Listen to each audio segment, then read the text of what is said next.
చైతన్య ఆదిత్యతో ఆ రోజు నువ్వు మాట్లాడింది వదినతో కాదు అని అంటూ ఉంటాడు. ఏంటి, వదినతో కాదా, మరి ఎవరితో అని ఆదిత్య అడుగుతుంటాడు. జీవనతో అనగానే ఇక ఆలోచించి, ఏంటి జీవనతోనా? అవును, ఆ రోజు నువ్వు మాట్లాడింది జీవనతోనే. నువ్వు వదినతో అనుకొని వదినని అపార్థం చేసుకున్నావు. వదినకి ఏం తెలియదు, వదిన దేవత. వదినకి ఈ విషయం తెలీదు. వదిన కావాలని నిర్లక్ష్యం చేస్తుందని నువ్వు అనుకున్నావు. కానీ వదిన అలా చెయ్యరు కదా అన్నయ్య అని అంటూ ఉంటాడు.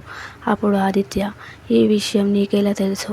జీవనే మాట్లాడిందని నీకెలా తెలుసు అని ఆదిత్య అంటూ ఉంటాడు. జీవన ఎవరితోనో ఫోన్లో మాట్లాడడం నేను విన్నాను అని అంటూ ఉంటాడు. ఇక ఆదిత్య మనసులో ఆనందిని బాధ పెట్టడం, ఆనందిని ఆఫీస్లో తిట్టడం గురించి ఆలోచిస్తూ ఉంటాడు.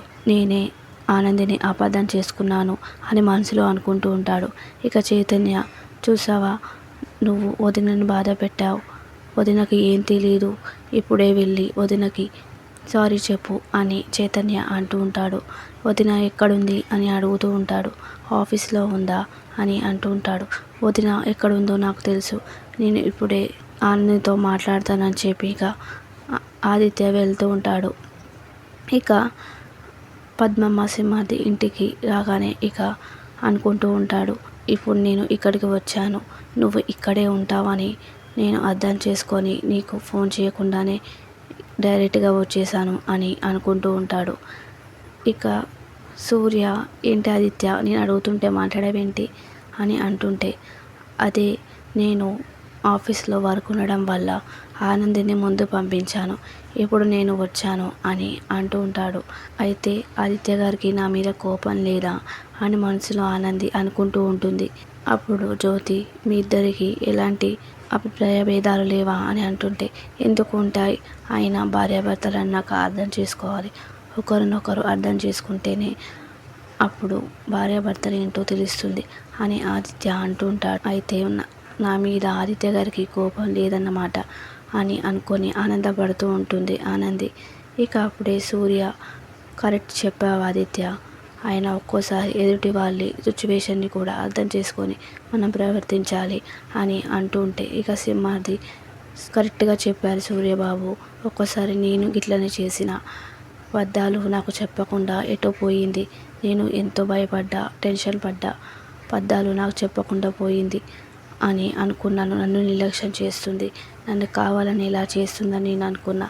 కానీ ఆ తర్వాత తెలిసింది, పద్దాలు నా అన్నకి పానం బాలేకుంటే చూడనీకి పోయింది చెప్తూ ఉంటాడు. అప్పుడు గట్లుంటుంది ముచ్చట అని సింహాద్రి అంటూ ఉంటే, ఇక పద్మమ్మ, అవన్నీ మాటలు అవుతూనే ఉంటాయి.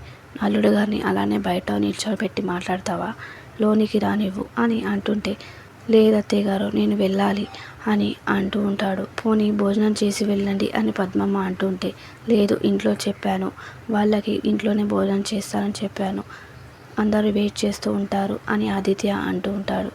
సరే, మీరు వెళ్ళండి అని జ్యోతి కూడా అంటూ ఉంటుంది. కుట్టి, మీ భర్త వచ్చాడు, అయినా కూడా నీకు దిగులు తగ్గలేదా అని అడుగుతూ ఉంటుంది. నాకు ఏ దిగులు లేదు జ్యోతమ్మ అని అంటూ ఉంటుంది.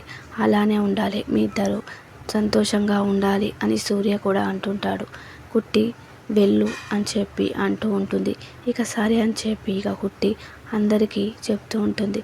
జ్యోతమ్మ, అమ్మ, నాయన, నేను వెళ్ళొస్తానని చెప్పి అంటూ ఉంటుంది. ఇక ఆదిత్య, ఆనంది ఇక ఇద్దరు వెళ్తూ ఉంటారు. కారు దగ్గరికి రాగానే ఆదిత్య ఆనందితో, సారీ ఆనంది అని అంటూ ఉంటాడు. ఏంటి ఆదిత్య గారు, మీరు నాకు సారీ చెప్తున్నారు ఎందుకు? నీకు తెలియదా, నీకే నేను సారీ చెప్పాలి అని అంటూ ఉంటుంది. ఆ రోజు నేను చెప్పకుండా అర్ధరాత్రి సీను దగ్గరికి వెళ్ళాను. ఆ తర్వాత ఆ లీగల్ ఫైల్ ఇష్యూను నేను సాల్వ్ చేయకుండా ఉన్నాను, అది నాదే తప్పు, నేనే సారీ చెప్పాలి అని అంటూ ఉంటుంది. ఆనంది, నిజం చెప్పు, నువ్వు నేను మాట్లాడలేదు అని చెప్పి ఇక్కడికి వచ్చావు కదా అని అంటూ ఉంటాడు. అవును ఆదిత్య గారు, అయినా ఈ విషయం నాకు ఎవరు చెప్పలేదు అని ఆదిత్య అంటుంటే, అప్పుడు ఆనంది, అయినా ఇంట్లో జరిగిన విషయం, భార్యాభర్తల విషయం ఇప్పుడు అందరికీ చెప్తే ఎవరు లోకు అవుతారు, నా భర్తే కదా. వాళ్ళు అడిగారు నన్ను, ఏమైంది బిడ్డ, నా కళ్ళను చూసి గుచ్చి అడిగారు, కానీ నేను చెప్పలేదు. ఎందుకంటే ఇప్పుడు నేను ఏదో చిన్న విషయం జరిగింది, గొడవ అయిందని చెప్తే వాళ్ళేమనుకుంటారు, నా భర్త నన్ను మంచిగా చూసుకుంటలేడు, ఎప్పుడు నన్ను బాధ పెడుతున్నారు అని అనుకుంటూ ఉంటారు కదా. ఈరోజు మీరు నాతో మాట్లాడకపోవచ్చు, రేపొద్దు నాతో మాట్లాడతారు కదా. అప్పుడు అయినా మన ఇద్దరు సంతోషంగా ఉంటాం. కానీ వాళ్ళు అదే మనసులో పెట్టుకుంటారు. నా భర్త ఎవరికి లోకో కావడం నాకు ఇష్టం లేదు. నా భర్త ఎప్పుడు ఎత్తులో ఉండాలి, నా భర్తని అందరూ గౌరవిస్తూ ఉండాలి అని అంటూ ఉంటుంది. ఇక అది చూసి ఆదిత్య ఆనందపడుతూ ఉంటాడు. ఇక ఆనంది చేయిని పట్టుకొని thank you for understanding, I like you Anandi అని అంటూ ఉంటాడు. అది సరే కానీ మనం ఇంటికి వెళ్ళాలి కదా, అందరూ వెయిట్ చేస్తూ ఉంటారు అని ఆనంది అంటుంటే, నేను వాళ్ళకి అబద్ధం చెప్పాను. అబద్ధం చెప్పారా? మరి నిజమేంటి ఆదిత్య గారు అని అంటూ ఉంటుంది. ఎందుకంటే ఈరోజు మన ఇద్దరం రెస్టారెంట్కి వెళ్దామని సరదాగా వెళ్దామని చెప్పి అలా చెప్పాను అని అంటూ ఉంటాడు. ఏంటి రెస్టారెంట్గా? అవును, మనం వెళ్దాము అని అంటూ ఉంటే, సరే మీరు ఇలా మాట్లాడడం చాలా రోజులైంది అని ఆనంది అంటూ ఉంటుంది. ఇక సరే అని చెప్పి ఇద్దరు వెళ్తూ ఉంటారు. ఇక సునంద ఆదిత్య గురించి ఆలోచిస్తూ ఇక ఆదిత్య కోసం వెయిటింగ్ చేస్తూ ఉంటుంది. ఇక అప్పుడే శశికాంత్ వచ్చి, ఏంటో మేడం చుక్కలు చూస్తుంది అని అంటుంటే, ఏంటి చుక్కలు చూస్తున్నానా? చుక్కలు కింద నేల మీద ఉంటాయా అని సునంద అంటూ ఉంటుంది. ఏమో మీకోసం నేల మీదకి వచ్చాయేమో అని అంటుంటే, నేల మీదకి చుక్కలు వస్తాయేమో, పూలంటే ఆడవారికి ఎంత ఇష్టమో చుక్కలకు కూడా అంతే ఇష్టం అంటుంటే, అది సరే కానీ నేను చూస్తుంది ఆదిత్య కోసమా? అవును, ఈరోజు ఆనంది ఆదిత్యల మధ్య చిన్న అభిప్రాయాలు మొదలయ్యాయి కదా. వాడు చాలా బాధపడ్డాడు. ఆనంది కూడా అలా చేసినందుకు బాధపడ్డాడు కదా. ఆనంది కూడా ఆఫీస్ నుంచి త్వరగా వెళ్ళిందంట, నేను వాడి కోసమే చూస్తున్నాను అని అంటూ ఉంటుంది. అప్పుడు ఎందుకు బాధపడతావు, ఆదిత్యకి ఫోన్ చేయి అంటుంటే, నేను ఫోన్ చేశాను, అలేఖ్య ఇదే ఛాన్స్ చూసుకొని ఆఫీస్కి కూడా వెళ్ళిందంట, అలేఖ్య కావాలని ఇలా చేస్తుంది అని అంటూ ఉంటుంది. అప్పుడు ఆదిత్య ఆనంది ఇద్దరు వస్తూ ఉంటారు. అదిగో ఆదిత్య ఆనంది వచ్చారు అని శశికాంత్ అంటూ ఉంటాడు. ఇక హ్యాపీగా ఆదిత్య ఆనంది ఇద్దరు దిగుతూ ఉంటారు. ఇక అది చూసిన జీవన అలేఖ్య ఇద్దరు షాక్ అయి చూస్తూ ఉంటారు. వీళ్ళేంటి ఒకే కారులో కలిసి వస్తున్నారు, ఇంత హ్యాపీగా ఉన్నారేంటి అని అనుకుంటూ ఉంటారు. శశికాంత్ హలో ఆది, మేము ఇక్కడ ఉన్నామని అంటూ ఉంటాడు. హాయ్ డాడ్, హాయ్ అమ్మ అని ఆదిత్య అంటుంటాడు.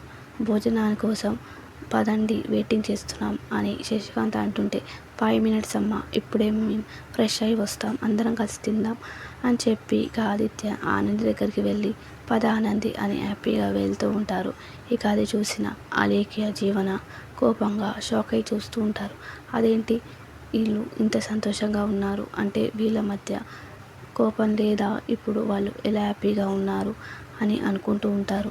ఇక అలేఖ్య అదేంటి ఈరోజు మనం చేసిన ప్లాన్ ఫెయిల్ అయిందన్నమాట, అయినా వీళ్ళు ఇలా సంతోషంగా ఉన్నారు, ఎప్పుడు మన ప్లాన్ ఫెయిల్ అవుతూనే ఉంటుంది, ఆదిత్య లేకుంటే నేను బతకలేను, నేను ఆదిత్య మీద హోప్స్ పెట్టుకున్నాను, ఆదిత్యనే నా ఆలోచన, ఆదిత్యనే నా జీవితం, ఇప్పుడు నేను ఏం చేయాలి అని అంటుంటే ఇక జీవన ఎప్పుడు ఇలానే అవుతూ ఉంటుంది, నేను చచ్చిపోతాను అని అలేఖ్య అంటుంటే, చచ్చిపో అని జీవన అంటూ ఉంటుంది. ఏంటి చచ్చిపోవాలా? ఈ బిల్డింగ్ మీద నుంచి దూకి చచ్చిపోతాను, అయితే హ్యాపీగా చచ్చిపో అని జీవన అంటూ ఉంటుంది. ఏంటి హ్యాపీగా చచ్చిపోవాలా? నీకు చచ్చిపోవడానికి మా బిల్డింగే దొరికిందా అని అంటూ ఉంటుంది. ఏంటి మీ బిల్డింగ్ని చచ్చిపోకూడదు కానీ వేరేటోళ్ళ బిల్డింగ్ చచ్చిపోవాలా? మరి ఏంటి నువ్వు బాగానే చచ్చిపోతావు, అప్పుడు ఆనంది బావగారితో హ్యాపీగా ఉంటుంది, నువ్వు దయ్యమై తిరిగి ఆనందిని పట్టి పీడిస్తాననుకుంటున్నావా? అది అసలే శివభక్తురాలు, ఏ త్రిశూలంతో పొడిచావంటే దయ్యం కూడా కాకుండా పోతావు, బతికుంటే ఏదో ఒకటి సాధించాలి అని జీవన అంటుంటే, అలేఖ్య జీవన నువ్వే చెప్పు నేనేం చేయాలి అని అంటూ ఉంటుంది. అయితే మనొక పని చేద్దాం, ఇప్పుడు వాళ్ళు అన్నం తినడానికి వెళ్ళారు, ఆ తర్వాత ఆనందితో చాలా మాట్లాడాలి అని జీవన అంటూ ఉంటుంది. ఏం మాట్లాడాలి?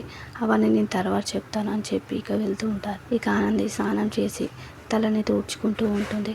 అప్పుడే ఇక ఆదిత్య రూమ్లోకి వస్తూ ఉంటాడు పూలు తీసుకొని. ఇక ఆనందిని అలానే చూస్తూ ఉంటాడు. ఇక చూస్తూ ఇదేంటి నేను ఆనందిని అలానే చూస్తూ ఉన్నాను, ఈరోజు నాకు ఏమైంది ఆనందిని ఎందుకు అలా చూస్తున్నాను, నేను చూడకూడదు అని చెప్పి ఇక వెళ్ళిపోతూ ఆగుతూ ఉంటాడు.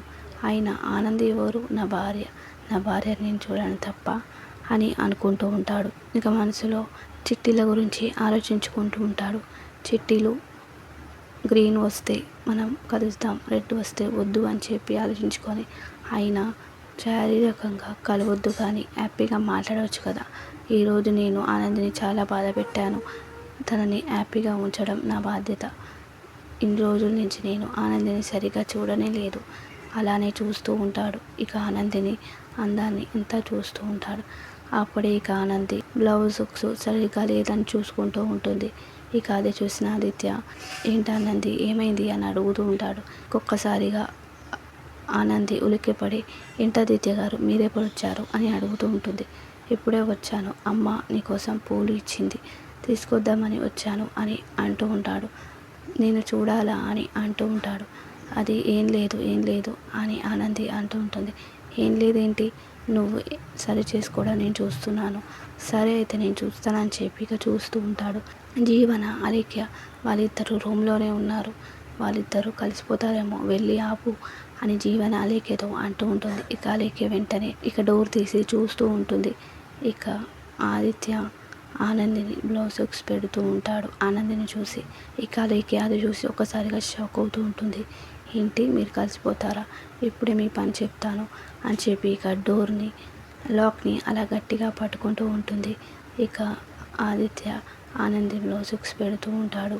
ఇక అప్పుడే సునంద అటువైపు నుంచి వెళ్తూ ఉంటుంది. ఇక అది చూసిన అలేఖ్య అమ్మో ఆంటీ అని చెప్పి ఇక ఒక్కసారిగా వెళ్ళిపోతూ డోర్ లాక్ చేస్తూ ఉంటుంది. ఇక ఒక్కసారిగా ఆనంది ఆదిత్య షాక్ అయి చూస్తుంటారు. అదేంటి డోర్ అంత గట్టిగా పడ్డదేంటి అని అనుకుంటుంటారు. నేను వెళ్ళి చూస్తానని చెప్పి ఆనంది వెళ్ళి చూస్తూ ఉంటుంది. ఇక ఎంత తీసినా రావడం లేదని చెప్పి ఆదిత్యతో చెప్తూ ఉంటుంది. ఆదిత్య గారు ఈ డోర్ రావడం లేదు, గాలికి పడినట్టుంది అని అంటూ ఉంటుంది. సరే నేను చూస్తానని చెప్పి ఆదిత్య కూడా అంటూ ఉంటాడు. ఇక ఆదిత్య కూడా డోర్ని చూస్తూ ఉంటాడు.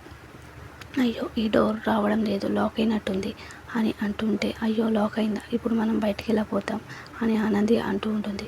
సరే నేను ఇప్పుడే కాల్ చేస్తాను అని చెప్పి ఇక సునందకి కాల్ చేస్తూ ఉంటారు. అమ్మ డోర్ లాక్ అయింది అని అనగానే, డోర్ లాక్ అయిందా, ఎవరిది, మాదే, మెయిన్ డోర్ లాక్ అయింది, ఈ కీ ఎక్కడుంది, తీసుకురా అమ్మా అని అంటుంటే, డోర్ లాక్ అయితే ఆ కీ కనిపించలేదని చెప్పింది, రేపు ఉదయం పని మనిషి రాగానే ఆ కీ తీపిస్తాను, అప్పటిలోపు మీ ఇద్దరు అలానే పడుకోండి అని సునంద అంటుంటే, అయ్యో అమ్మ అంటుండగానే కాల్ కట్ చేస్తూ ఉంటుంది.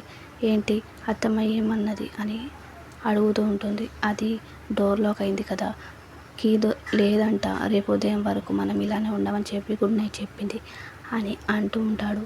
అయ్యో ఇప్పుడు ఎలా అని ఆలోచిస్తూ ఉంటారు. మీరు గెస్ట్ రూమ్కి వెళ్ళాలి కదా అని ఆనంది అంటూ ఉంటుంది. ఇక జీవన, మనని ఎవరైనా చూసారా ఏమో, నువ్వు వెంటనే ఆనంద్కి ఫోన్ చేయి, ఒకవేళ చూసుంటే నువ్వు ఇక్కడ ఉన్నావు కదా, చూడలేకపోతుంటే నేను మేడ మీద ఉన్నాను, చల్లగాలికి రా అని ఆనందిని అడుగు అని జీవన అంటూ ఉంటుంది. సరే నేను ఇప్పుడే ఆనంద్కి ఫోన్ చేస్తానని చెప్పి ఇక ఫోన్ తీసి చేస్తూ ఉంటుంది. హలో అక్క, నేను మేడ మీద ఉన్నాను, చల్లగాలికి రా అని అంటూ ఉంటే, నువ్వు మేడ మీద ఏం చేస్తున్నావు దివ్య, కిందికి రా అంటుంటే, ఇక నేను రాలేను, ఇక్కడ నేను బావగారు డోర్ లాక్ అయింది అని చెప్తూ ఉంటుంది. డోర్ లాక్ అయిందా, ఇప్పుడు నేను ఎలా పడుకోవాలి అని అంటుంటే, నీకు భయంగా ఉందా దివ్య అని ఆనంది అంటుంటుంది. నాకు కొంచెం భయం వేస్తుంది అని దివ్య అంటుంటే, అయితే నేను ఆంటీకి చెప్తాను నీ దగ్గర పడుకోమని అనగానే, ఆంటీయా ఏమొద్దు, నేను ఒక్కదాన్నే పడుకుంటాను అని చెప్పి ఇక కాల్ కట్ చేస్తూ ఉంటుంది. ఇక జీవన అలేఖ్యని, నీ వల్లనే ఆ డోర్ లాక్ అయింది, గట్టిగా వేయడం వల్ల డోర్ లాక్ అయింది, ఇప్పుడు చూడు ఏమైందో అని అంటూ ఉంటుంది. మరి నెక్స్ట్ ఏం జరగబోతుందో నెక్స్ట్ స్టెప్స్లో చూద్దాం.